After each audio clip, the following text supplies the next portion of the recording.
Ini adalah Xiaomi Mi 4i, HP yang gue pakai 10 tahun lalu. Dan gue baru aja beli HP ini ya, iseng aja, pure buat nostalgia. Karena belakangan itu banyak tuh berseliweran di FYP gue kayak orang-orang pada bikin konten-konten nostalgia gitu di tahun 2016. Makanya gue kepikiran, kayaknya seru deh kalau gue bisa nyobain HP yang dulu gue pakai di tahun 2016, yaitu si Mi 4i ini. Akhirnya gue cari di Tokopedia, ada yang jual si Mi 4i ini cukup murah di 130.000 doang. Cuman keterangannya dia tuh cuma mentok di logo Mi aja, dia tuh nggak bisa masuk booting ke sistem gitu lah. Jadi harus gue bangkitin dulu nih HP-nya biar bisa nyala. Sebenarnya agak ngeri ya beli HP dengan kondisi kayak gini, karena kita nggak tahu tuh sebenarnya ada kondisi-kondisi lain nggak yang bermasalah, misal kayak kameranya nggak berfungsi, mikrofonnya bermasalah, dan lain-lain. Tapi gue udah konfirmasi dulu ke sellernya dan dia sih bilang semua fungsinya aman sebelum kejadian mentok logo kayak gini. Jadi ya udah deh, gue beli aja. Karena kan kalau kita beli di marketplace kayak gini, kalaupun barangnya nggak sesuai sama di deskripsi itu kita bisa pakai fitur retur ya. 2 jam kemudian. Dan akhirnya paket gue udah nyampe, itu langsung gue unboxing aja. Ternyata yang jual masih simpen boxnya, gokil juga ya. Begitu gue pegang boxnya, ini langsung nostalgia parah sih. Baru ingat gitu, dulu box HP Xiaomi kayak gini. Simple aja, nggak ada perintingan kayak gambar HP-nya, cuman stiker IMEI aja dan spek singkat di belakang. Keinget zaman dulu tuh, sering banget nontonin Bang Moldi dari Sobat HP suka unboxing HP Xiaomi. Dan yang lebih gokil, ini kertas-kertasnya masih ada loh. Sampai SIM ejector dan stiker IMEI-nya juga masih ada. Dan setelah unboxing, langsung lah gue coba nyalain HP ini dan ternyata bener, dia mentok di logo aja, nggak mau masuk ke sistem.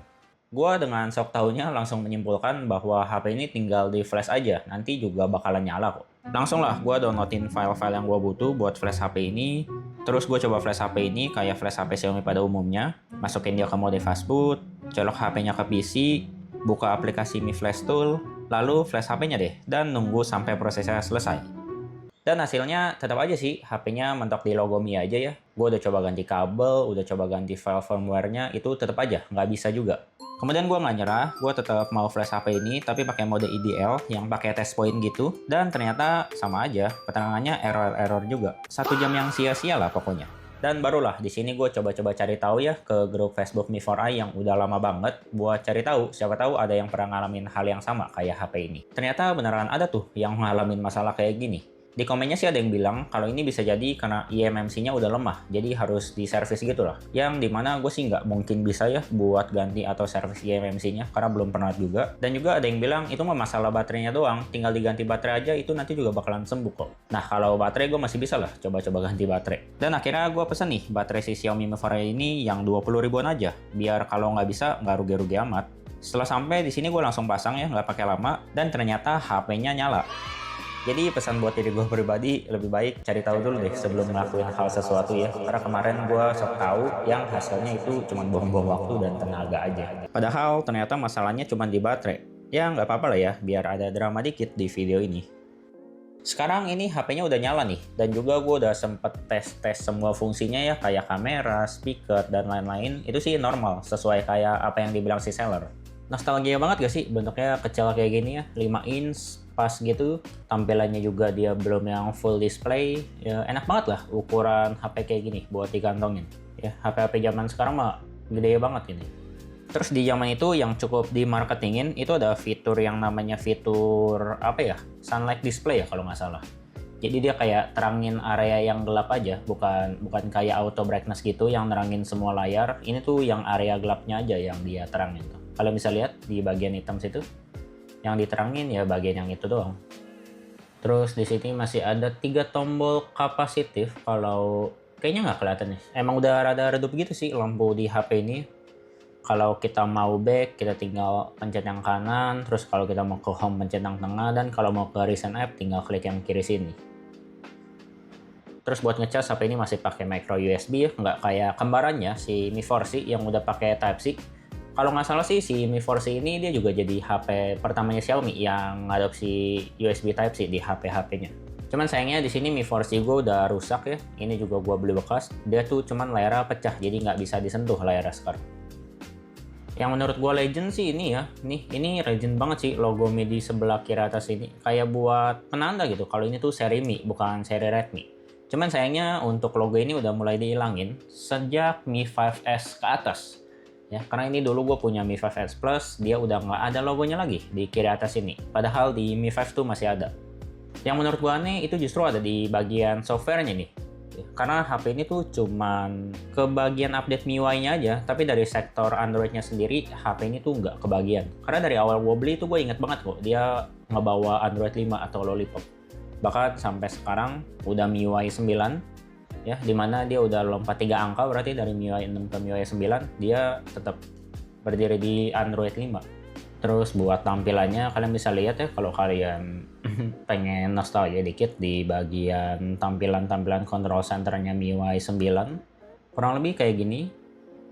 Dan di sini kita udah ada filter nih. Dulu gue sering banget sih mainin filter yang gini, yang konyol-konyol gitu lah. Bikin muka-muka kita jadi lucu gitu.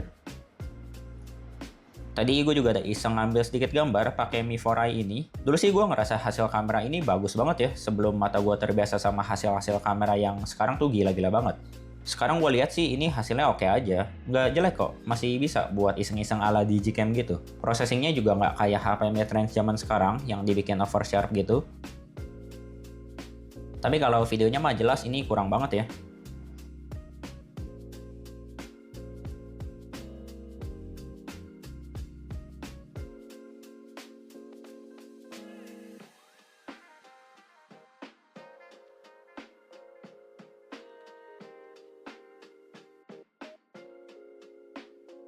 Terus buat performa pun HP ini di zamannya juga cukup oke buat HP di kelas 2,8 juta. Pakai Snapdragon 615, RAM-nya 2 GB dan storage-nya di 16 GB.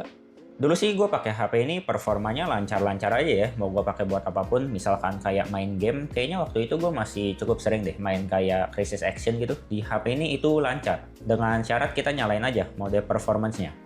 Cuman emang suhunya nggak ngotak sih HP ini, parah banget panasnya. Kalau buat non-gaming gitu kayak daily dengan pemakaian sewajarnya, yang nggak kayak sekarang lah pokoknya. Yang bosan dikit scrolling TikTok, udah bosan sama TikTok, balik lagi ke home screen, terus buka TikTok lagi. Pokoknya scrolling terus tuh sampai setengah jam.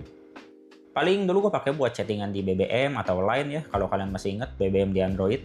Buka Instagram itu juga bentar aja, paling kita ngelihat postingan dari dagelan bentaran. Karena di masa itu seingat gue sih belum ada Instagram Story atau Reels juga masih 15 detik seingat gue. Yang gue ingat sih gue paling sering pakai HP ini buat nonton YouTube. Karena layar HP ini tuh cakep, ukurannya 5 inch tapi resolusinya udah Full HD. Jadi tajam lah, enak banget dipakai buat nonton. Dan yang jadi catatan waktu gue pakai buat nonton YouTube aja, ini HP-nya juga tergolong anget. Jadi nggak salah sih kalau HP ini tuh dulu dicap setrika yang punya layar.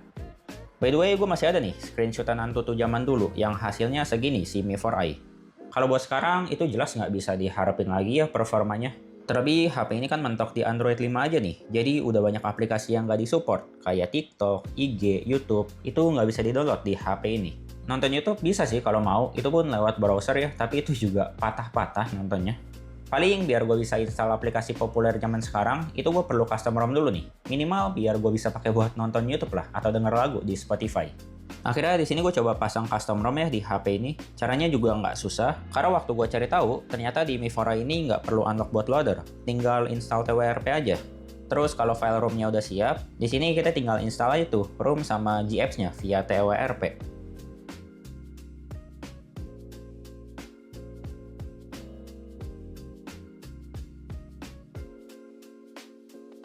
Udah deh, sekarang HP-nya udah di Android 9 pakai Lineage OS 16. Dan sekarang gue udah bisa tuh download aplikasi-aplikasi populer kayak TikTok, Instagram, YouTube, dan lain-lain. Walaupun bisa download aplikasi yang gue sebut, tapi waktu gue coba di HP ini kayak udah nggak kuat gitu nih. Proses buka aplikasinya cukup lama, terus gue pakai kayak scrolling IG, itu udah patah-patah, nggak lancar. Dan walaupun ada opsi buat download Mobile Legends, kayaknya gue nggak perlu deh buat coba di HP ini. Ya akhirnya ini gue coba ya, di room training aja ini sangat patah-patah, nggak playable. Wajar sih, udah 10 tahun lalu kan HP ini. Terlebih HP ini juga nggak pakai chipset flagship. Buat sekarang emang lebih cocok buat koleksi aja. Oke, paling segitu aja ya video gue buat ngebangkitin si HP Xiaomi jadul ini, sekaligus buat nostalgia lah dikit-dikit. Untungnya berhasil nih gue ngebangkitin HP ini. Selain HP-nya berhasil nyala, sekarang HP-nya juga udah berjalan di Android 9, bukan di Android 5 lagi. Ya, walaupun nggak lancar-lancar amat ya buat scrolling TikTok gitu. Mentok-mentok bisa lah dipakai buat dengerin lagu, karena masih ada headphone jack juga kan, dan masih bisa download Spotify juga. Total duit yang gue keluarin buat HP ini itu sekitar 160.000 ya. Menurut kalian worth it apa enggak nih? 160.000 mendingan beli nasi padang nggak sih? Menurut gue masih oke lah. Toh HP-nya juga nyala juga kan ujung-ujungnya. Dan gue juga dapat kesenangan sendiri lah bisa cobain lagi HP yang dulu pernah gue pakai.